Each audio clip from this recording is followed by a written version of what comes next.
Hey, how's it going, everyone? Welcome back to the Seng Media podcast. Today, I have a special guest that I haven't seen in a while. It's been since we went to school at VCU. Man's been out in LA doing his thing. We're going to welcome Kevin Lay to the podcast. If you want to introduce yourself, speak a little bit about yourself, what you do. Hey guys, my name is Kevin Lay, and I'm originally from Nova, but I moved to Los Angeles, California about 2.5 years ago, and I've been there working as an actor, stuntman, and as a filmmaker as well. Roll the clip.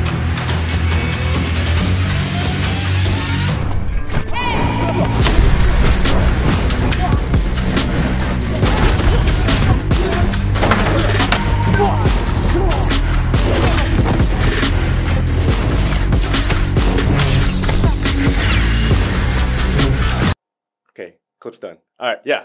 But yeah, it's been a long time coming, and I'm really honored to be here. We've been talking about this for so long, but we never got the chance to, so I'm really happy that this is happening. Yeah. I'm really happy that you reached out and you said that you were coming back to Nova. I was actually shocked when you're like, yo, I'm actually coming back for a project. And when you asked that if I could step in and help out in some way, I was like, oh, 100%. Yeah. Like, it's been probably maybe 2 to 3 years since we last saw each other and helped each other on projects and stuff like that. Oh, yeah, of course. So it was really dope to see that. And then you were like, are you still doing the podcast? I was like, you know what? I could bring it back just for you. Because, sorry, guys, I know we've been gone for a while, but, I'll be throwing in those podcast punches here and there. But you're going to be really interested in this one because it's been a while since we caught up. Yeah. And if you guys didn't know, me and Kevin, we went to VCU with each other. Both went down the acting path and route. He is great with stunts, great with action. I don't know if I've ever told you this, and I'm telling you this now on this podcast. You always reminded me of the new gen Jackie Chan. That's such an honor to hear, man. I appreciate that so much, dude. Yeah, because you find a way to do serious choreographies, right? Serious fight stunts and stuff like that. Yeah. But you always find a way to make me laugh as well within them. And you know how Jackie Chan's always the funny, but he can be serious when it comes to his films. Oh yeah, like the slapstick comedy that he created, it was revolutionary for the action industry, and it's almost impossible to kind of replicate it, but he did inspire a lot of different styles to kind of branch off of him. So that's one thing that I kind of grown from, like, while watching him, is kind of branching off from his style. I'm not trying to, no one's ever trying to copy it, exactly, but it did give birth to a lot of different styles. A lot of filmmakers, and a lot of action actors, and a lot of stunt coordinators try to replicate, because the reason why he got so popular is because it had such a different engagement with the audience than the typical Hollywood type of action. And that's one thing that everyone is trying to emulate is captivating that audience, letting them be a part of the action in a fun way, and not having it be so serious at times, and having its moments, having jaw-dropping stunts and action, and every few seconds or so, you have a time where you can kind of breathe and kind of relax, kind of take a breath because you're laughing, and then it goes back into being serious. And that's something that I try to emulate a little bit, especially for my action comedies, and because those are the best ones to create, is the action comedy bits. Those are the ones that are the least stressful. Yeah. I'll put some of his action comedy right here. It's all about the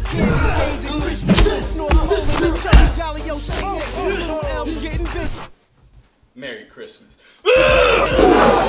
Asking a question, I didn't mean anything. That's it!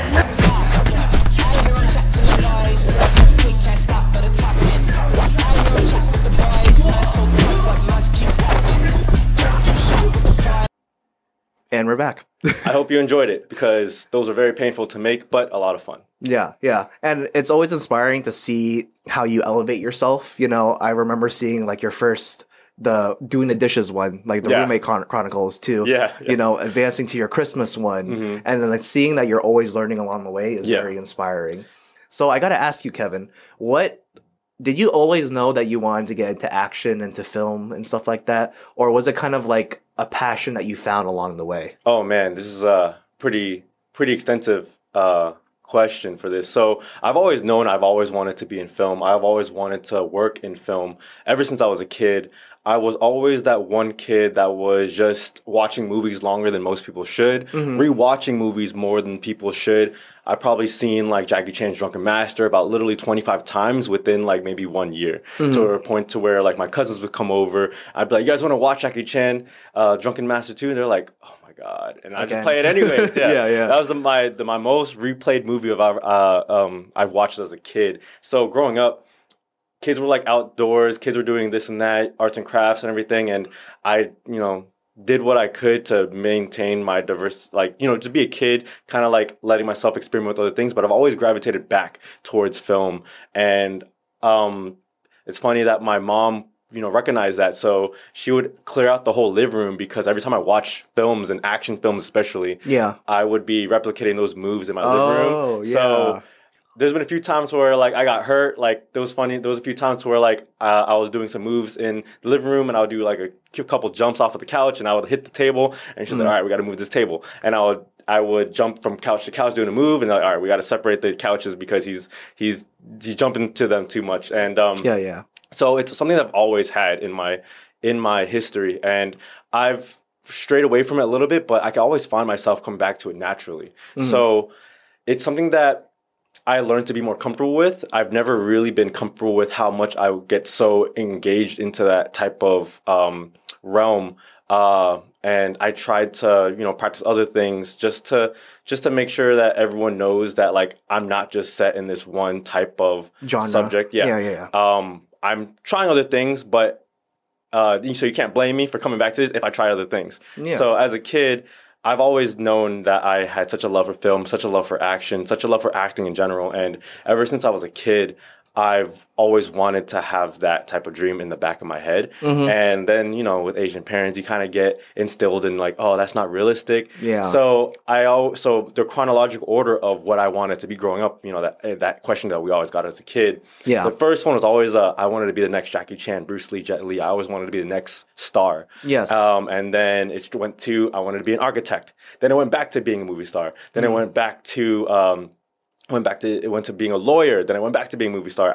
I bounced around, but I always find myself going back to that. And I went through a period in life where I was trying to figure out why I was always doing that and why I didn't feel fulfilled doing the things that I tried to practice or do other things for a while, but then I always find myself going back. And then I finally realized the last time I tried something else was when I tried to prep to go to law school when I was prepping to go to VCU. And I realized I'm not gonna be happy doing this. There's no way I'm gonna be happy doing this.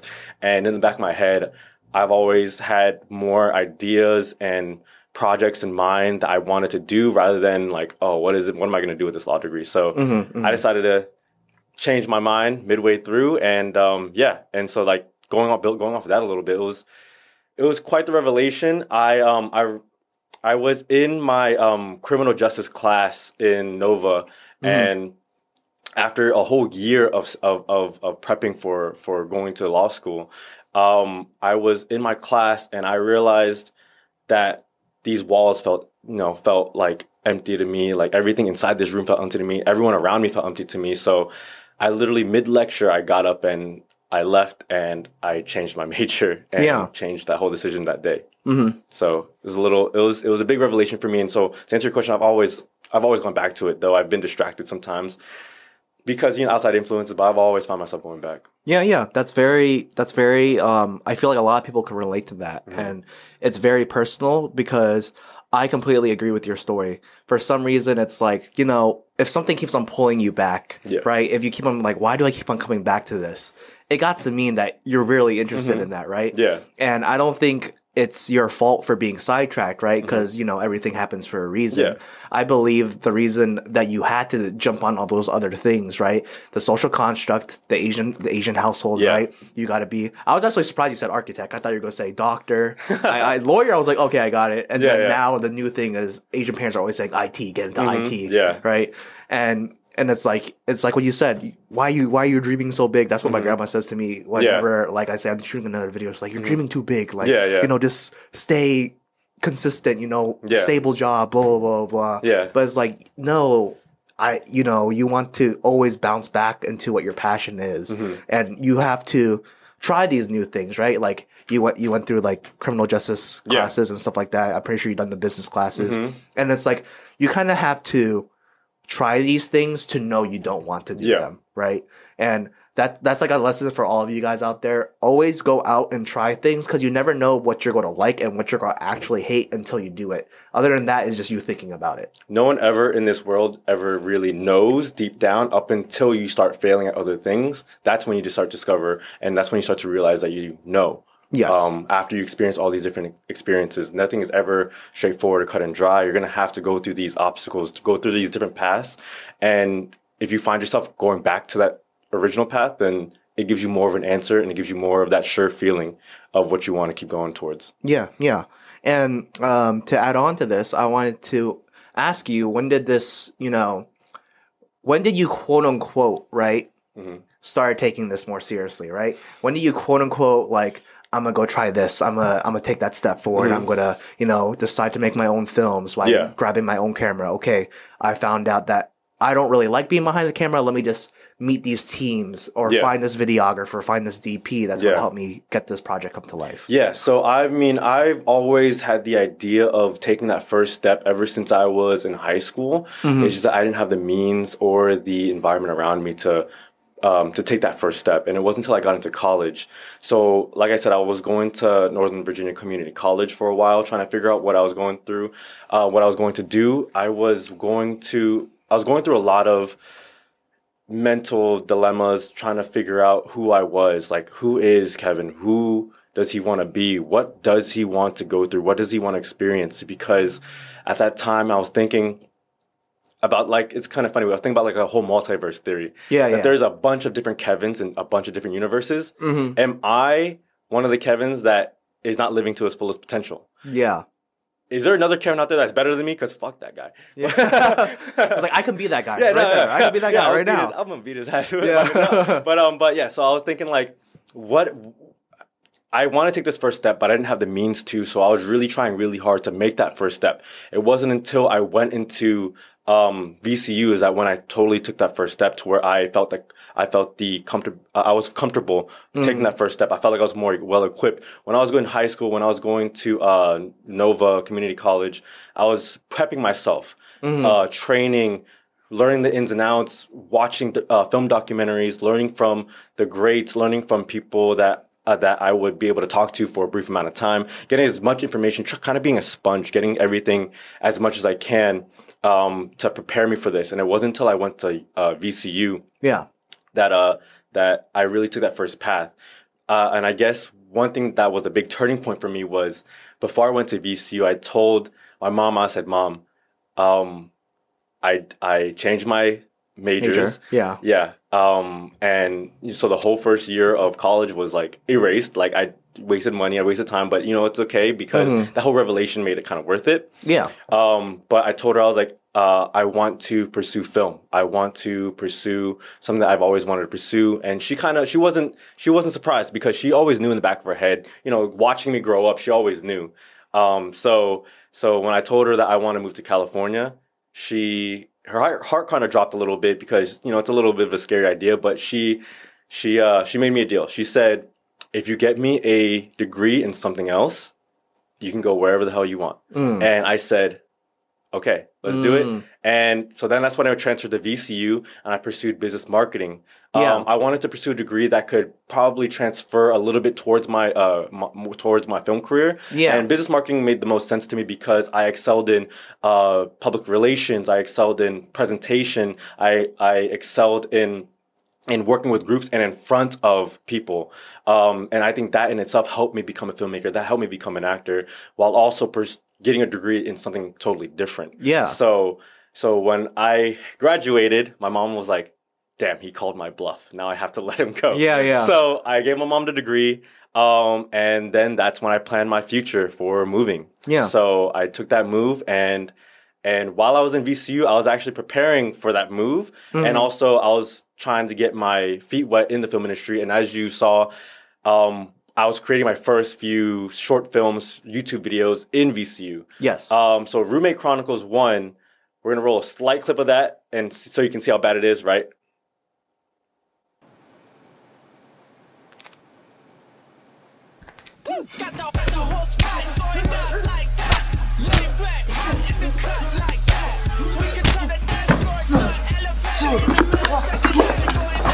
All right, I think it's done. I hope you guys enjoyed that small clip. Don't judge me. That was a long time ago. But anyways, I did that to kind of get my feet wet. And so when I did that, then that passion just grew stronger. That was when I was first time producing and directing and creating a fight choreography in front of a camera. Yep. And it took a lot for me to take that first step. But once I did, I felt like the next 2, 3, 4, 15 steps were going to be easier, because that first step is always going to be the hardest one. Mm-hmm. It's always going to be the scariest one. That idea was actually in the works for, I think, a year. Yeah. And it wasn't until I got into VCU and I wanted to start prepping for that move that I started initiating on that and taking initiative to make that stuff happen. So, man, just looking back on it, man, it's really crazy how that kind of unfolded for me, because I didn't really have a big grasp on what was happening around me. Yeah. But yeah, that was a turning point for that, and my mom was scared, but she felt better that I gave her the degree, and that's one of the reasons why I wanted to give her the degree too. Is I asked her a long time ago. I said, Mom, what was your dream? And she said that she wanted to be an accountant, but she couldn't really do that because she had kids. Yeah. So her next dream was she wanted to see all of her kids walk the stage. And I said, if I'm going to go pursue my dream, I have to at least give my mom one of her dreams to come true. Yeah. So what a good son. Yeah. So I walked that stage. I turned around on stage and I pointed at her and said in my head that this is for you. And I grabbed my diploma and I left and I said, hey, Mom, here you go. Also, I'm planning on leaving soon. Yeah. But that's really dope that at least you did, something for your mom. It was kind of like a package deal type of thing. And, not a lot of, I guess, Asian stereotypical families can say that you can make a deal like that. You know? Yeah. And it's really cool to see that your mom was like, I think she did it for safety for you, right? She was like, obviously, at the end of the day, like the stereotypical Asian parents, right? At the end of the day, they just want to see their child prosper. They want to make sure they have a good life because, they immigrated here. They know how hard it was to move from country to country and work 3 jobs just to feed us and, make sure we get the right education. Yeah. But it's really dope that she was like, okay, you did this for me. You made this safety net just in case. Yeah. And it's one of my dreams. I'm really glad that you said that because that kind of hit me in my heart. Yeah. And then it's like, all right, well, time for me to pursue my dreams because, this is the age of where you can do it. Yeah. So that was really dope to hear that part. I'm just going to do a little quick time check just in case. Sorry, I ramble a lot. When I start going on my tangents about film and passion, I kind of just forget. That stuff is great. Keep that going because as the listeners can hear, they love that type of energy. Oh, yeah, I hope you guys are loving this right in here. And for the people who are just listening on Spotify and Apple Podcasts, hit up the YouTube channel so you can see the little clips that we're rolling here and there. But if anything, if you are just listening on Spotify and you are listening on Apple Podcast, I will put all Kevin's links in the description and you can watch it separately if you don't want to listen to the podcast again and just watch them yourselves. Please, we really appreciate that. Yeah, the support means a lot. And he's a very talented guy. Been seeing his work since 2018, right? Yeah, I think that I started dishing out work in 2018. Yeah, most definitely. Yeah, and I just want to say that it's actually interesting hearing your story because you don't really know another person's story until they tell it to you. Yeah. Other than that, you can assume. Yeah. I just thought you were always just going to be going to move to Cali, right? Yeah. I didn't know it was a deal with your mom. Yeah. And then I thought acting, you found that passion within VCU. Yeah. But you were just doing that degree for I don't know, you wanted a job in there, but what you explained was actually genius, was this degree can actually help me excel where I actually want to do. Yeah. I went through so many periods in time where I was kind of fighting with myself mentally on what I want to pursue in terms of a degree. And I wanted to give my mom a degree that she knew that I would be safe having. So I didn't want to go through an easy degree. I didn't want to do something that wouldn't be really applicable to anything else, because though I was going to college kind of for my mom and a little bit for myself, I did want that time in VCU not to go to waste. I wanted to get something out of it towards my career, regardless of if the degree wasn't really about the career in itself. So I figured the best way for me to grow in my career is to find a degree that would help me grow in the same aspects and same realm as acting and as filmmaking. So I deduced that business marketing would be the best, because acting in itself, you're pretty much marketing yourself to the audience. You're marketing yourself to filmmakers, directors. Yeah. So I think that was the smartest degree for me to pursue without pursuing a filmmaking degree or going to film school. Yeah. And I have to ask, have you, the things that you learned with that degree, has it been helping you like currently right now? Like, have you seen like the lessons where the marketing, you're like, okay, this is how I'm going to, expose myself, or this is how I'm going to reach out to certain investors or clients and stuff like that? Yeah. So it helped me in a lot of ways, and I thought that it would. So business marketing, I already knew that I would be doing classes where I'd have to be doing self-presentation, public presentations throughout the whole class, working in groups, even leading groups, creating products, getting more creative. Yeah. Business marketing is a very creative degree to where you're constantly in almost every class being told to create a product, create a business plan, create a timeline, create a team, create something that would help you business-wise. And acting and filmmaking is a business. So it is a lot of things that go into business marketing do apply to filmmaking as well. And when I went to business marketing, I found myself excelling in those realms that I knew that would help me excel in filmmaking. Yeah. The funny thing is that when I was in high school, a little backstory is that I'm not that good at school. Like, contrary to what a lot of people think, I'm not that good at school. In high school, I had a super low GPA. I get a little self-conscious saying this, but I had like about a 2.0 GPA. It was really low, and that was from a lot of different issues to where I couldn't focus on school subjects. I don't sleep well at night, so I would be sleeping in class all the time. I'll be missing class. None of it stimulated me that much, so I didn't do that well in school. But as soon as I got to Nova Community College, I got my grades up. I then got accepted to VCU, and I made Dean's List because I was doing classes that I knew would help me and stimulate me in the right direction with what I want to do. And it didn't feel like empty walls around me. It didn't feel like, hollow people around me. It felt like people that are learning the same things I'm learning that I want to learn. Yeah. So it wasn't I was sitting next to a guy that was like learning something that I didn't want to learn. Yeah. There was like a purpose for exactly. it. Exactly. So with that happening, it allowed me to really prosper. And, going from a 2.0 GPA in high school, I got to Dean's List in VCU. Yeah. So congrats. Thank you, man. It was a lot of hard work, because I was also going to school full time and going to work full time. Yeah. It was tough. I was working for in order to eat and to survive, because I was paying for everything in school myself, pretty much. Yeah.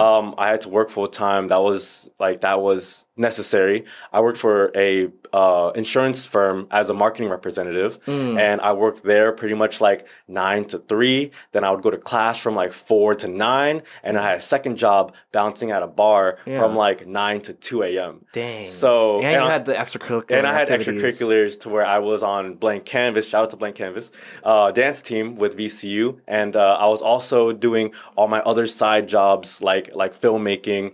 I also got a job while I was in VCU going to working as a stuntman for Copycat Killers on Reels TV, which was my first real gig. So I didn't even know that. Yeah, wow, so crazy. I did that while I was in VCU. That's dope. I got the call for that, and I told all my jobs like, hey, I'm gonna be driving to Maryland, which is like about 3 hours. Yeah, I was like, I'm driving to Maryland like today. Yeah, I can't make today. Sorry. Yeah. So I left and I did that. So it was a really big challenge going to work full time, going to school full time, and doing those business classes, but the reason why I was able to hold on so much is because all of that was gearing me for my future. Yeah. There was a lot to build up with marketing. For marketing, the self-presentation helped me, because acting is all self-presentation. You have to be able to control yourself. You have to be able to present yourself. You have to be able to make yourself desirable, relatable to your viewers, and that's what makes a really good actor is when the audience can relate to you, can really feel you. If you're not genuine, if you're not relatable, if you're not someone that they can really feel like they can be a friend towards, then they're not really going to be immersed into what you're acting. Yeah. So that in itself helped me, and almost all of my group projects I was leading.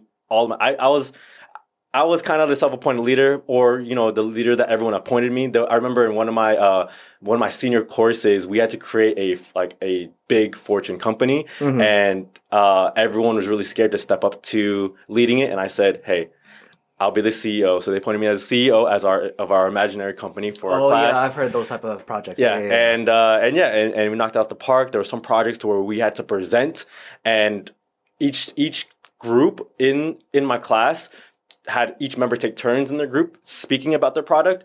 And I remember I was the only one speaking in my group. Yeah. And because I felt like it's all right, everyone just take a break. I'm gonna grow in this. If you guys want to chime in and grow, that's fine. But if you guys don't want to grow, I'll fucking take care of everything. Yeah. And so business marketing did help me a lot towards my career now as an actor and as a filmmaker and as a stuntman. And that's something that I was planning for, and I'm really happy that it worked out. Yeah, that's really dope. And I'm glad that all those skills and all those projects helped you to where you are today. Yeah. But on that note, we will be taking our halftime break. When we're coming back, I think we're going to dive into your experiences in LA and see where the conversations lead from there. So if you guys are listening in, please take this break to, drink a sip of water, get that snack. If you're driving, pay attention to the road again. And we'll be right back. And we are back officially. Last where we talked about, I think we were talking about how your business marketing major, actually the projects and the stuff that you did, and the personal things that you learned has actually helped you out a lot. Oh yeah, now. Mostly. But now I want to dive into, and this is where I'm really interested in, because I know you made the big move to LA, as we were talking about earlier in the podcast and stuff like that. He made this really cute video too. I'm going to put this up right now. Yeah, I do a clip. That's a video that I watched back a lot. So yeah, please check it out.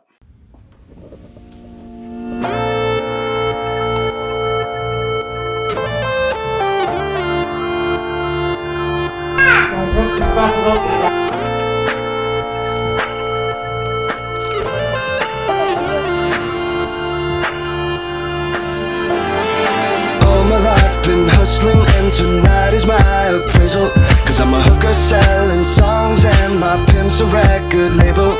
This world is full of and I was like, I remember when I first saw that, I'm like, damn, he's doing it. That's fucking dope as hell. Like, I can't wait to announce that I'm going to be going out there one day too.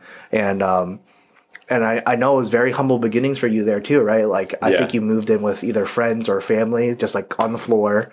And then you worked your way up, got your desktop, your PC, your bed, and you were learning in the industry. So tell me a little bit about that. How was the move? Like, how did it impact you telling your parents that you were leaving and getting there? Yeah. So what kind of really helped me move a little bit, which I am trying to see as a blessing as opposed to a curse, is that COVID-19 happened and I lost my job. In that whole era, which a lot of people did, and it affected me a lot. And I went through like a kind of whole negative thing about it for a while. I was in a really bad place, but I kind of thought of it as, since I don't have a job anymore, that's one less string that's tying me to Virginia. So you kind of use that as a catalyst to kind of like push me forward. So that's kind of things where it's like, it's all about how you see things. Losing your job, of course, is never a good thing. There is going to be a grieving process all the time, and it's always going to be tough. But if you can change and adapt how you think of your situations instead of falling victim to it, to kind of weaponizing it, then that's immensely powerful for any type of future endeavors that you have. So I kind of channeled that in saying like, oh, that's one loose end that I have here, and that's even better of an opportunity for me to move to California. So during my move, I decided to move during COVID-19. I thought it would be best for me to move there when it's quiet and settle down. And once everything opens back up, then I would be available and ready, which was a big plus for me. Moving in, I knew that I would be too busy to do any type of work. So I thought that would be best time to move. So around that time, I sold everything. Yeah. I packed my car full of 3 boxes. 1 box for my clothes, 1 box for my film equipment, and 3rd box of my PC. So I packed that into my car and I shipped it, one-way ship, and I bought a one-way ticket to California. And I said goodbye to my whole family. I said goodbye to my grandparents, my dogs, my mom, my little nephews, everyone, all my friends. I said, I'm going to be back better. Yeah. So I left and I actually didn't have anyone really in California. I had maybe like 2 extended family members, Okay. but none of which were in the industry or none of which were in the areas that I wanted to be around. So I didn't really have that many outlets. Yeah.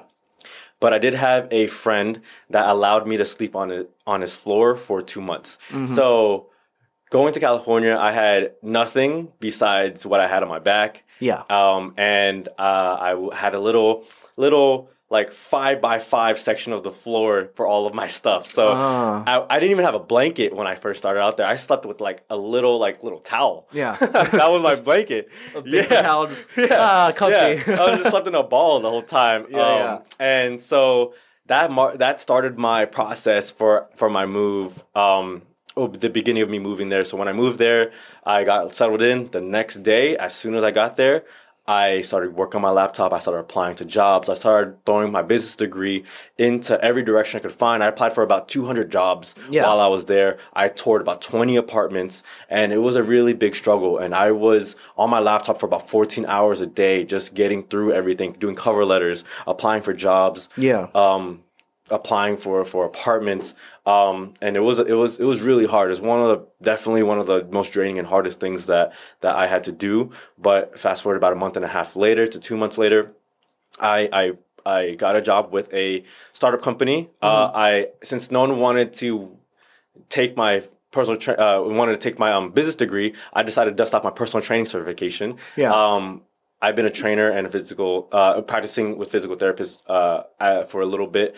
So I started to dust that off. So I got denied, and I had my resume thrown back in my face for like 200 jobs. Yeah. And I applied to like 3 gyms, and I got callbacks from all 3 gyms, and I decided to take the chance with the startup company as one of their head trainers. And it was a big risk because the company was only like 2 months old, but it grew into something really phenomenal, and I am still on board with it now. Oh, that's dope. And so that's what helps me eat when I'm not filming. Yeah. In big gaps with filming, you got to have some type of hustle that would help you eat, because one thing about the film industry is it's unpredictable. Oh, 100%. Yeah, so you have to have other means of income. You can't just really put all your eggs in that basket. You have to find other ways to make income in order to survive out there. Yeah.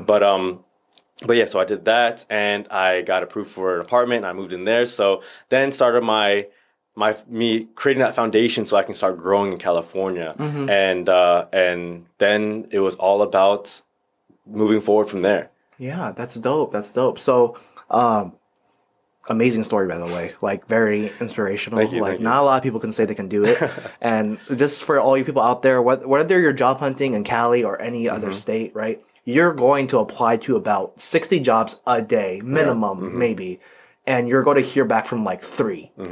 And in those 3, you had to get past the interview too. So don't be discouraged, keep on applying, keep on doing it until you find that right job, or you're going to be editing your resume, your cover letter and stuff like that. And you're going to pick up the skills to find that job that's going to perfectly fit for you at that time. Yes, of course. So I just want to say that to you guys, to not be discouraged. But that's really dope. Like, when you sold everything, right? And you moved out there. Yeah. Did you have to like find a job right away, or did you have at least like a month cushion to kind of like figure it out, and then you got your apartment? Yeah, so I started saving up well before my move so that I had enough money in the bank to keep me alive for at least a little bit. Yeah. So I did have a little bit of cushion room, but I definitely did want to get an apartment and a job like as soon as I could, because everything is unpredictable over there, especially when you're in a new environment. You have no outlets. It's sink or swim. I left my safety net of having friends and family around me to where if anything did happen, I don't really have anyone coming out to save me. Yeah. So that's why I started working on my laptop the very next day of me moving in. And it definitely was really hard with that, but I saw it as kind of a challenge to where if I can pull this off without a safety net, if I can get through this whole thing, then that proves that I belong here. Yeah. And that's the biggest thing, is a lot of things that what I tell a lot of people about moving to California or pursuing what they want to pursue, and not even moving to California, but doing anything, if it's going to seem scary, but it's not impossible. But it's going to be hard. But the fact that it's not impossible is more than enough reason for you to go through with it and pursue it. Yeah, it's kind of like if you put your mind to it, it's definitely going to happen. And instead of being the person that says, why me, you say, try me. Exactly. Type of thing. Yeah. And it's kind of, it's very, you know, motivational and kind of like forcing your hand too. Like if there is no safety net, you're like, I have to do this. Yeah. There's no way out of this. Like I have to do this right then and there. That's dope. So you started with that startup company and stuff like that. So what was your process after that? Because I know what you had under your belt was just a couple of projects that you did by yourself here in Nova, right? With the knowledge that you had at the time. But probably when you went to Cali, right, you were probably absorbing more information in. Of course, you know, you were trying to see what other connects you could get out there. What was it like out there when you were trying to, I don't know if you went to an agency first, I don't know if you just went to Cold Editions first, or if you went to things, didn't hear things back, and then you had to do things yourself to hear other things. Of course, yeah. So I did receive an agent when I did move out there. It was something that I wasn't really experienced in getting. Getting an agent was a new type of aspect to it that I never really even considered. But I got an agent, but I also self-represented as well. I didn't want to put all my eggs into that basket of hoping that agent would get me through everything. You never really want to think that way. You always want to assume that unless you have a relationship with that agent or you've worked with that agent, you don't ever want to assume that they're going to be beneficial to you. There's so many times where a lot of actors, they go through different agents because that relationship doesn't benefit them. Yeah, it doesn't work. It doesn't benefit them. Actors go through a bunch of different agents and a bunch of different agencies, a bunch of different managements. That can be very discouraging, but that's the process for it. So I did get an agent, and unfortunately, my relationship with that agent wasn't too beneficial. I had more of a progressive motion doing self-representation. Yes. So I started doing self-representation while also working for the startup company, building the company as well. And everything that I learned was that a lot of the fight out there is for networking. And an agent is to help eliminate that type of stress for you, is to develop the networking. Part of the reasons why an agent is there is because they handle the networking, the PR stuff for you. Yeah. But I think that everyone can benefit from learning it themselves, especially first starting out. That's an invaluable skill set to have, and there's a lot of stories to where some actors don't develop that skill set because they rely so heavily on an agent, and it kind of hurts them in the future because the agent could always drop you. Unless you're under contract, agents can always drop you. And when they drop you, you're kind of like a fish out of water. You don't know what to do. A lot of times when that happens, actors find themselves at a standstill in their career. So I think that controlling your progress, controlling your life, controlling how you go through the industry is extremely important. And to do that, you have to develop the skill sets and not really rely on anyone else besides yourself. And that's one of the reasons why I wanted to eliminate that safety net of being in my home area, is because I want to develop all the skill sets and really be able to rely on myself and not really rely on anyone else. Going there, I started out in my niche aspect of the industry, which is action. So I went to a stunt gym called Joining All Movement, which was very progressive for me in my career. I met a lot of crazy people that were amazingly talented, and it's very intimidating. But I decided, like, I'm not going to get anywhere being intimidated. Yeah. So I decided to, start getting as best as I could with everything that I've learned, applying that to what I have now, and growing from that. So that helped me develop my network. That helped me kind of make a splash as the new kid on the block that came here to compete and has something to offer. Yeah. Because LA is an area where everyone comes and goes. There's so many faces that pop up, but it's your job to really stand out to everyone. And that's the intimidating part. If you don't have really anything that can stand out, you better get something that will stand out. Yeah. Yeah, because you had to kind of like put your foot in the door with a big bang, because a lot of other people are trying to do the same thing. Yeah. And I think the major difference, and I think it doesn't just involve for that industry, right, is consistency. Of course. Is like the hugest thing. And it took me a while to learn it too. Yeah. Like, it was always in the back of my mind, right? Like, okay, just be consistent. But like, you never really think about it until you like fail a lot, or like you're like, what's going wrong? And it's just like, okay, I'm relying on motivation more than I am on keeping myself accountable to doing the things that I want to do, type of thing. Definitely. Yeah, that's dope. And the stunt gym, right? Yeah. I bet you met some pretty cool people there, right? It's I'm pretty sure I don't know if it's the same gym, right? But I used to follow like David So Comedy a lot growing up, and I feel like that's the same stunt gym where he like the Blue Power Ranger who's there now. It's not the same stunt gym, but it is close by. Close by. Oh, okay. Yeah. Yeah. So because I know that stunt gym, that probably helped you a lot because you're a stunt coordinator too, on top of your acting and stuff like that.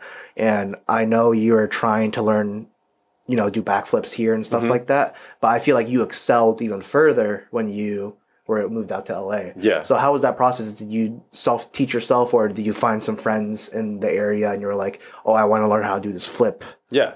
Most of my skill set is self-taught. I do have background in martial arts and a lot of combat fighting in order to prep me for this. Chronologically, I put myself through formal trainings of karate, taekwondo, hapkido, wushu, and also modern boxing, all of which taught me something different and gave me a different skill that I can apply to my action acting, into my filmmaking, and into my stunts. And having that background in my arsenal, I was able to teach myself a lot of other things. So a lot of the skills that I have now after my formal training was self-taught, because you're only going to get so far learning from someone else. You're going to have to be able to adapt and develop the skill set to learn and teach yourself the right things. In order to do that, you have to have the right environment around you. Yeah. One of the big reasons why I did move is because I needed that right environment to keep myself self-motivated. I needed that right environment to really soak up every type of knowledge I can find and be a sponge. But it's so hard to be a sponge in your hometown if you don't really have a big market or industry out there. I have a lot of love for the DMV. The DMV raised me. I loved our area, DC, Maryland, and Virginia. But the industry is very small out here. And I found myself needing to self-motivate and teach myself a lot without having the proper environment, which gets very, very mentally exhausting. Yeah. It's so hard to keep yourself motivated every single day. Though there are a lot of groups that I met out here in the DMV area that definitely did motivate me a lot, but they would be like an hour and a half away. I'd see them maybe like once every few months. But when I do meet them, man, like I soak up as much as I can out of them, and we have such a great time. I have so much love for everyone that I met out here within the industry. There are definitely a lot of talented people out here that I created really good relationships with, but I needed more of that. Yeah. Once I got that taste with everyone of meeting the people that were out here in the industry, once I got that taste, I needed more. Yeah. Especially for all the dreams that I have, I need that around me all the time to keep me motivated. After moving to California, I was surrounded by that, which was amazing. And I met a lot of amazing people and talented people within that gym and also on set. And meeting them and working with them or working around them or even talking to them motivated me without me even trying. Yeah. It energized me without me even realizing it. It made me motivated the next day, and I was like, where am I getting all this motivation from? Yeah. I don't know where the hell this is coming from, but I'm going to use it. When I was over here, I would know where the motivation is coming from. It's coming from me. Yeah. It's coming from me telling myself every day something. That's where it came from, and that gets really exhausting. So me going over there, I met a lot of people that helped me. Shout out to everyone that I met in LA. Much love for you guys, and I look forward to growing with you guys so much, and I'm so thankful for you guys just existing and being around me. It means the world to me, and I want to make sure all of you guys know that. So a lot of pursuing a lot of what you want to do comes from your environment. Definitely, majority of it does come from within you and how you feel, but it's going to get really exhausting along the way if you don't equip yourself with the right environment and with the right skill set. Yeah. It's come to the saying where, like, I don't know if you've seen a lot of those TikToks or podcasts with the motivational speakers, the millionaires, the billionaires. Yeah. And it's like show me your 3 best friends, and I'll show you your future, type of thing, you know? And it's kind of like you have to be in the right environment with like-minded individuals in order to excel yourself in life, because at the end of the day, you're correct, right? At the end of the day, it's you. Yeah. At the end of the day, it really is you. But that doesn't say that you can't get the help and the the mindset that you need with people around you that's going to help motivate you. Yeah. Because, like we said, not everything is motivation, but if you have it, that sure as hell is going to help you a lot. Yeah. You know? So that's really dope. Shout out to the people that are helping Kevin out there. And it's really interesting to learn. So, tell me how it's like within the acting side of it, you know, because I know we catched up before, guys, if you guys didn't know, but now we're doing like officially talking with each other. I know that you said that when you were trying to, you know, get opportunities, investors and stuff like that, or like just showing that like you're willing to put in the work to act, you know, but you're getting a lot of like cold shoulders, you know, the I don't know type of thing. And then you had to do something to get known. So what was that? Man, so being a new kid on the block, it was very scary. Everyone here, or at least a lot of people there, they grew up in California. They grew up with that industry. They grew up with that network. They grew up with the environment that helped excel them, and they were already well known, or a lot of people are already well known. Moving there, being someone that no one knew, was really intimidating, really challenging. But I was more than willing to step up to the plate for that. But you have to be able to provide value to everyone around you, and that's what makes you desirable. Which, you know, it's unfortunate that you have to prove yourself a lot, but, you know, that can also be a good thing, because not only are you proving yourself to other people, you're kind of also proving yourself to yourself. You're proving to yourself and telling yourself that I did all of this, so I am valuable. And that's something that you have to constantly remind yourself, because it's so easy to not feel valued in an area such as Los Angeles that has so many talented people.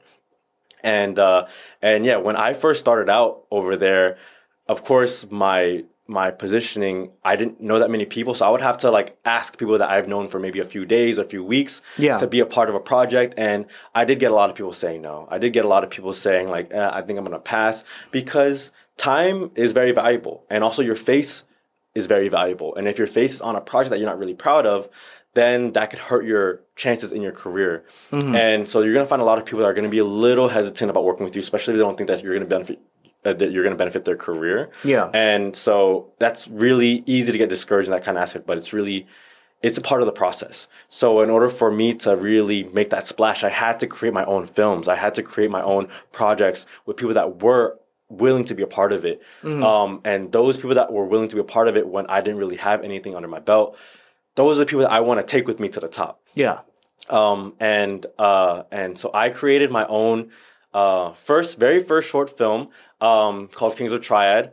And I entered it into a film festival, and it was my first ever film that I created, and I got accepted to the LA Action Film Fest. Let's go. My very first action film fest, my first film fest in general, and it was amazing to see my film actually being played on a movie screen in front of people. And on top of that, after the film was played, I got to be put on a director's panel with all the other filmmakers that premiered that day. And it was an amazing feeling to be a part of that panel, because everyone on that panel was very talented, crazy talented, and I was honored just to be standing next to them and to be able to be talking about my experiences and about the film with them. And that added value to me, not just for myself, but added value to everyone else around me that was watching from the sidelines.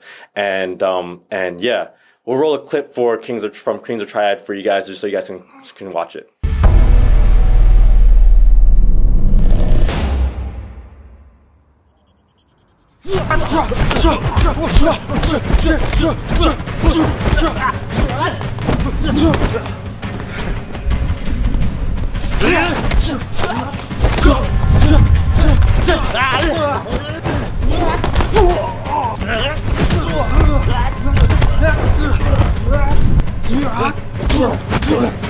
Thanks for checking that out. I hope you guys really enjoyed that. It was so fun to make, and that film had such a good backstory behind it that I cherish a lot.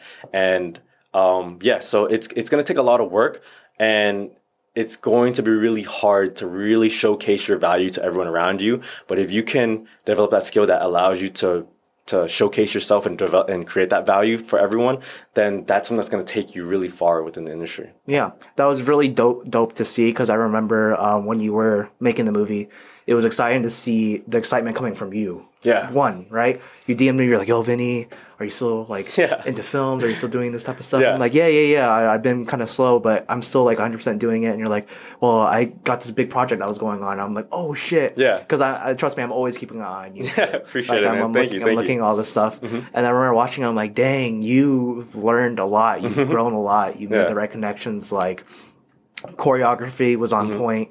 You know, your dialogue was there. You were able to show your acting, get extras, a set. Yeah. You know, and when I got to like the ending part, I was like, oh shit, I know these actors. Yeah. I was like, I watched them growing up. I'm Yeah, like, yeah. this is freaking crazy Yeah. that you were able to get these actors within this one small short film. And it was like really dope to see and see, you know, the improvement, see the growth, and see that you're still learning and you're still hungry to learn more. Yeah. The reason why I asked you is it goes back to me saying, like, everyone that have been around me since the beginning, or that had that faith in me when I didn't really have much, those are the people that I really want to bring forward and up there with me. So any opportunity where I can, like, if I can have Vinny in this, I want him to be a part of it, because he's been around like my career since the very beginning of when I was in VDCU, and we really shared that passion. And anyone that is hungry, that has that passion in them, I want them to be on set. I don't really care how skilled you are, or I don't really care how experienced you are. I want you on set regardless, because that type of passion is kind of irreplaceable. Yeah. That type of passion is going to motivate everyone else, and that's going to elevate the quality of the production. Yeah. And also, it's going to help me as well. In that production, I wore a lot of hats. I was the producer, the director, the writer, the stunt choreographer, the safety officer on there. The wardrobe. I wore a lot of hats, as well as, you know, acting, of course. I wore a lot of hats. So in order for me to stay motivated with this project, I needed that passion around me a lot. So that's why I really fish for those type of people. I cherry pick everyone I have in my projects. I don't do a process to where I really kind of like audition people, or I pull you because I heard of you. I really cherry pick everyone that goes on to it, because chemistry on set is extremely important to me. Yeah, extremely important. And I don't think a lot of people know how much work it is to actually do a film. So like, much. I really relate to you, or like you had to fill in so many hats. Yeah. And I think a hard lesson learning too is, when you don't need to, you shouldn't too, as well. You know, because like if you have someone to fill in that hat, Of course, yeah. oh my God, it helps you tremendously that you don't need to worry about that. Yeah. But it also shows how versatile you are, you know, and it's going to impress others. And also to you guys out there where you're like, oh, like this film was better, or like, you know, I saw this was better. You need to realize that was probably a higher paid budget, one, or two, they had like someone dedicated to each role where like, they made sure it was straight. Yeah. So like if you saw a mistake within the film, you know, you can't just blame it on that person, because maybe he was filling in all the hats at the time, and he was more like interested, or she was more interested in the shot, in the acting. Yeah. Was this shot properly and stuff like that? And it's very humbling to see the growth. And I'm really glad that your film made it into the Action Film Festival. Because trust me, I know how hard that is, because I've submitted a couple of films just to hear nothing. Or like, I know I would be really excited. I'm like, okay, they're announcing the winners today, guys. Yep. And I was like watching, I'm like, dang, we didn't make it, type of thing. But, you know, you need your defeats, you need your failures to be your motivation to keep on going. Yeah. And I actually really like what you said too, where like, you know the people that helped you in the beginning, right? Yeah. And you know the people who rejected you. And it's not like giving bad karma to people, course. but like you want to repeat and give that same energy to the people who are there for you. Of course. And I really do agree, because like I would rather get someone who's really hungry and is willing to learn. Yeah. Because I know they're going to go the mile compared to that guy that's a semi-professional but not really interested in it. They're just looking for the check. Because that person that's very motivated, if you feed that energy, right? If you just give them something to be motivated on, I bet you that person is going to be a lot better than that person that's semi-interested in the field. Of course, yeah, and that's something that I learned a lot in LA. There's a lot of people that try to tear you down because it's less competition, especially within like the stunt industry. I have so much love for everyone in the stunt industry, but there of course are going to be moments to where some people are a little bit more standoffish because they are either intimidated by you, or they don't respect you, and they don't want to be a part of your projects, or they don't want to help you grow, because that's just more competition for them. Anyone that steps into LA is the potential of of a person to take a job Yes. from someone else. So there's a lot of people within the stunt industry and within like the industry in general that kind of are a little standoffish, and the people that aren't, I find like aren't really like LA natives, because they didn't grow up in that environment. And there's a lot of LA natives, of course, that have that welcoming energy, but there are so many people that I've met that have that energy, and there's a few people that I have met that have not had that energy. Yeah. And everything is fine, all of that is fine. It's never negative on them, but that's how it is, and that's something that you have to be expecting when it happens. It's just 'cause that's just how it works.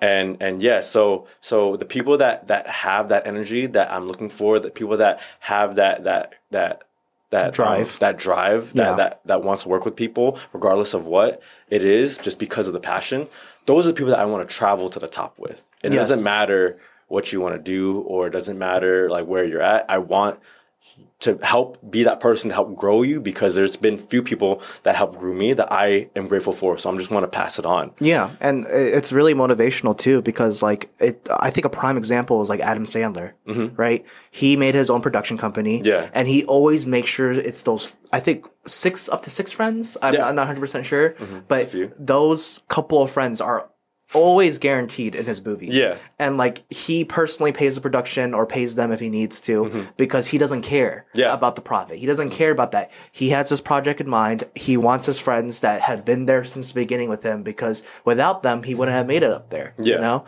And it's really like inspirational to see that he's even still doing movies to this day, right? With that same crew, the same production company. Like, his latest one was out on Netflix. It was like that Halloween one. Yeah. But like I remember growing up with Adam Sandler, I'm like, oh wow. I didn't really notice when I was a younger kid. Like it's always the same people, but now that I'm older, I'm like, it makes sense, because you want to grow with the people that want to grow with you too, and have been there with you since the beginning. Yeah, so that's very humbling. I'm just gonna do a little quick time check again. We're going to take another break, and we'll be back soon. And I think we'll wrap it up in that next part. Yeah. And do any last subjects that we want to talk about. Sounds good. We'll be right back, all. Take a drink of water, use that bathroom break. And once again, if you're on the road, pay attention to the road. And we are back from our second break. Hope you guys got that drink of water, that snack that you needed, and maybe you made it back finally home to your destination. So, Kevin, I wanted to ask you, on top of that, all we've been talking about, I wanted to know, what were your favorite projects that you've been on since you went to LA? Because I know you've been acting a lot more. You've probably done your own projects that are still in the works right now, or you were able to work with other people with the connections that you made. So, yeah, man. So I have a lot of really good projects that I am really happy to be a part of, and it's really hard to narrow it down. But one of the first project that I got proud of after moving to LA was I got to be on a set for Team Red Productions called Twisting Tiger, and I was brought on as an action as a stuntman.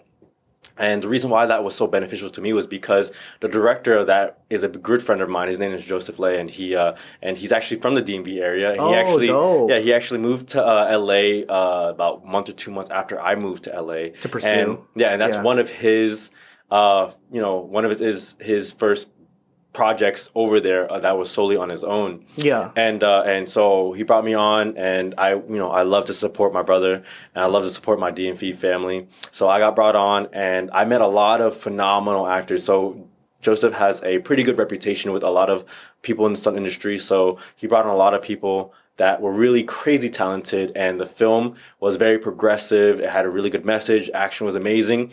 And being on that project, even just as a minor like stunt guy, I learned a lot. Yeah. Though there was a lot of like hardship we did like several overnight shoots from 7 p.m. to 7 a.m. And the weather at that time was oddly cold. So it got like 30 degrees, and we're shooting in an alleyway. Yeah. Though it was a lot of fun. Regardless of that, it was a lot of fun. And I think I learned a lot. So it wasn't a big role, but I learned a lot from it. And this is the one thing that I want to live by, and I try to embody, is I'd much rather have a small role in a very good film that I learn a lot from, rather than having a big role in a film that isn't good, that I didn't have almost any takeaways from. So I got to be a part of that, which that was the first memorable project I got to be a part of on. And We'll put in some pictures and stills. Yeah, we'll put in some pictures and stills, and definitely guys check it out. It's on YouTube, and check him out. He's amazing. Much love, and shouts to my my brother Joseph. And another one would probably be my own project, which is Kings of Triad, because of the obvious reasons. It was my first ever official short film, and I brought together on a team that was extremely supportive, and I loved having them on there because they all made the energy worthwhile while we were shooting. Leading up to the shoot, I was extremely stressed out, wearing so many hats, making sure everything was good. Yeah. A lot on my plate, but having that energy there, everyone that I cherry picked to be on that set made everything worth it, and the stress kind of melted away as I was shooting. Yeah. And another reason why it was so meaningful to me was because the lead actor that I was fighting, Jay Fan, is actually someone that I've watched and admired for a long time. I've watched him when he was a part of EMC Monkeys, which is one of the first stunt groups based in LA that I watched, and they actually helped get me into stunts and action acting and fight choreography. Yeah. They were a stunt group that stayed true to martial arts, made really good action, really good stunts, and they're an overall really great group to follow, and he was a part of that. So I watched him since I was about 11 years old. Fast forward like 15 years later, I hit him up and I'm like, hey, would you like to grab food together? We grabbed food. We became really good friends. And I talked to him a lot. He gave me a lot about his history, a lot about, what he's experienced. And when I was watching him as a kid, he actually left the industry for a lot of very personal reasons. He kind of like retired. And I told him like, hey, Jay, if I put together a project, man, would you love to be a part of it? He goes, yeah, I'll come out of retirement for you. I'm like, dude, what? Yeah. This is crazy. I used to watch you as a kid. Now I'm going to have you on my projects. So what started out as a test fight? So Kings of Triad started out as a test fight. Something just to get me conditioned and get the reps out. But then I started to grow that into an actual film because if Jay's going to be a part of it, I want it to be bigger. Yeah. I started putting more of a script into it. I started putting more of a budget into it. I started putting thousands of dollars of my own money into it. I started putting together a bigger team, accentuating choreography a little bit, putting more dangerous stunts into it. And when I shot it and I got to share the screen with him, it was a little surreal. Like if I went back in time and I talked to my 11-year-old self that was watching his videos and his films and be like, hey, dude, you're going to be fighting him one day in an action film. I probably would have called myself a dirty liar. Yeah. But so that was an amazing thing that elevated me, not just because it was my first film, but it also elevated me because it gave me a lot more value to myself. And he was also an irreplaceable friend that I had the liberty of being in contact with, and I value him so much. Shout out to Jay. Much love to you, man. Much love to your strength, and much love to everything that you went through and still pulling out on top. Yeah. So that in itself, not just because it's my first official film and not because it went through a film festival, my first film festival, but because of the experience of going through all of that helped elevate me and grow me in ways I didn't know would have been possible. Yeah. So that was probably one of the most memorable projects that I've had because it was my own, and what came out of it was something far more than I would have expected in terms of my growth. Yeah. That's very awesome because it like when you said speaking to your 11-year-old self, right? Yeah. It's like, who can say that if there's someone that you've been admiring, that you've been watching when you were younger, and you said, I'm going to get there one day, but you don't really believe yourself, and you're actually shooting with that person that you admired. That's probably a very surreal, you were probably like a little kid when you're like, oh shit, I'm having lunch with him. Oh, he wants to be a part of my project. Yeah, we hang out all the time now. He's like one of my closest friends over there. So that's a really good relationship that I developed and that I truly value. Yeah, that's crazy. Thank you for sharing that story. That's very inspiring. But another thing I also wanted to bring up, I know that all of these projects, and Kings of the Triad was your favorite one, and that probably opened up a lot more gateways and doors for you, right?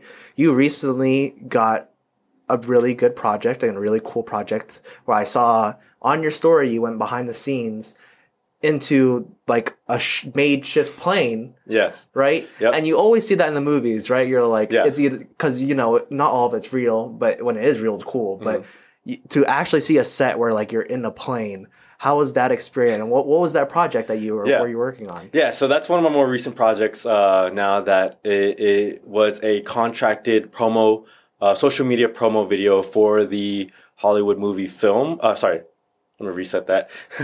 It was a contracted social media video movie promo for the Hollywood movie Plane with Gerard Butler. And I worked with a production team called the Warp Zone. Shout out to the Warp Zone. Much love to you guys. I worked with them before, and they got contracted to do a movie promo for the movie Plane, and they brought me on as the lead action actor and as a stunt coordinator, which eventually evolved into me becoming the director for that promo as well. So being a part of that project was so much fun, and they actually gave us the set that the plane used for the movie to shoot on. So so that plane that we used was part of Lionsgate's sets. So shout out to Lionsgate for bringing us onto that as well, and that was a lot of fun. It was really exciting to do. They allowed me to put together a team. I had such a great team that I cherry picked into that I got to bring onto this, and it was such an honor to stunt coordinate for this project as well. It really challenged me as a stunt coordinator to create a fight choreography in a plane, which is really hard to maneuver around because it's such a tight space. But it allowed me to be creative with the environment. It allowed me to be creative with utilizing every part of the set within our constraints, of course. And a lot of things that challenged me from that was our constraints where we had to shoot that in 2 hours. The production only gave us 2 hours to use the whole set, which if you work in film, 2 hours is almost nothing. 2 hours is setup time. It takes 1.5 hours just to make sure everything is right. Everyone's there and everyone has the equipment is correct. Of course. So going on to set, I had to keep my team focused. We had to go everything coherently, and everything has to go smoothly. And we knocked that out. Everyone was really impressed. Everyone did so well. My team did so great. And within those 2 hours, we knocked out the main body of it in about an hour and a half. You had time to spare, right? And we used the time to spare to do pickup shots and everything and anything extra. So shout out to my whole team. Shout out to the Warp Zone. Shout out to Lionsgate. Shout out to the movie Plane. Thank you so much for bringing us on to this promo project. And I learned a lot, and I grew a lot. Of course, I want to grow as a stunt coordinator. I in no way think that my choreography is the best that it can be. I'm still growing. I'm still fairly fresh to the stunt industry, fairly fresh to creating choreography, but I'm always trying to grow and increase my potential as a stunt coordinator and as a choreographer every step along the way. So that in itself, though it was a really cool project to create, that helped elevate me and level me up in other aspects, such as like directing, putting together the team, stunt coordinating, acting, and also getting creative with my choreography as well. And I commend you for that because, it really comes to show how much you've learned along the way, right? Because you had to do it in fast pace, small amount of time. You had to take your experience in leading people and all the stunts, directing, all that type of stuff that you learned from the past, you were able to put it within this promo. And we'll give a quick show of it right now. So, you going to Ohio for business or pleasure? So that's a funny story, actually. So what is that?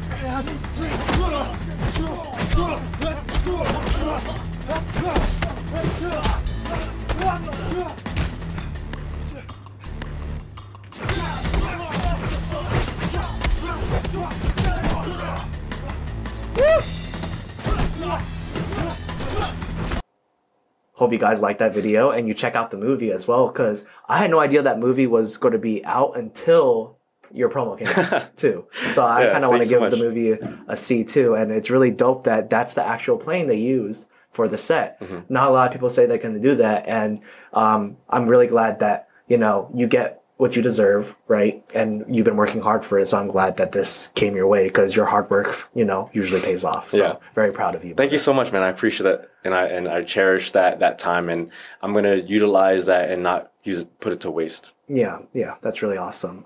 So it unfortunately is getting to the end of this episode. Maybe I should get Kevin on for another podcast, guys. What you guys think? Let me know in the comments down below. I would love to join the podcast again. Even if there's a little bit of distance, we'll make something happen if you guys want it enough. Hey, I made an agreement with him. Sometime I'm going to be heading out there, whether I'm visiting or I'm officially going to be out there.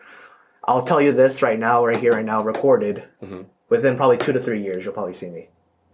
It's on recording, so we got to hold it to him. Yeah, so you'll see me there. I'll be out there.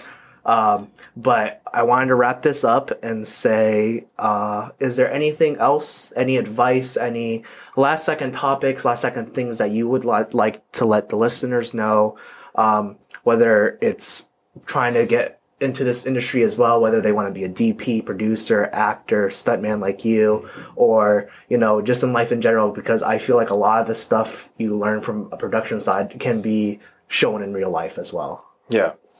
I will say that a lot of things in life that you are going to be pursuing are going to be hard and extremely scary. There's going to be about 1,000 reasons on why you shouldn't pursue something, but you have to listen to that one reason on why you should. And the fact that it's hard is scary, but the fact that it's not impossible is more than enough reason that you should pursue it. And you're going to thank yourself way down the line because of what you developed traveling this path and also how you came out on top of it. So don't be discouraged by anything that you feel like would hold you back, and don't let anything pull yourself back from pursuing what you want to do, especially yourself. Because fast forward about 10 to 15 years, you're going to regret it. And that's one thing that I wanted to remind myself, is that if I didn't make this move, if I didn't pursue anything in my career, then I would have regretted it. And I also would have been one of the Kevins in the multiverses that did not reach his full potential. And I did not want to be one of the Kevins that is losing. In the deathbed, seeing all your potentials. Exactly. Saying, if I'm in a room with all of my other versions of myself and I'm the worst one, I would hate myself. I want to be the best version of me in that room full of Kevins. I want to flick all of my other versions of myself off. Yeah. This is a saying to all of you guys out there: be the best version of yourself and prove those other versions wrong. Exactly. Well, thanks for being on this podcast with us today, Kevin. Yeah. All right, Kevin, where can the people find you if they want to see your work and see your ads? Yeah, you guys can find me on my YouTube channel, which is going to be at Kevin Lay Films, all one word. You can also find me on Instagram and TikTok at ITS.Kevin Lay. All right, guys, make sure you follow him on all those platforms. I'll also have it on the screen for you, and it'll be in the description below. If you are watching us on YouTube, please remember to like, comment, and subscribe. Ring the bell. Let us know how you like this podcast, and maybe I'll be implementing more podcasts in the future. I've been busy lately, so don't hold me to it, but I will try to bring podcasts back here and there. If you're listening to us on Spotify, Apple Podcast, and Google Play, please give us a follow and let us know that you are liking the content. It was an honor doing this with you again, and we'll see you in the next episode. Thanks for having me, and thank you guys for being a part of it and listening.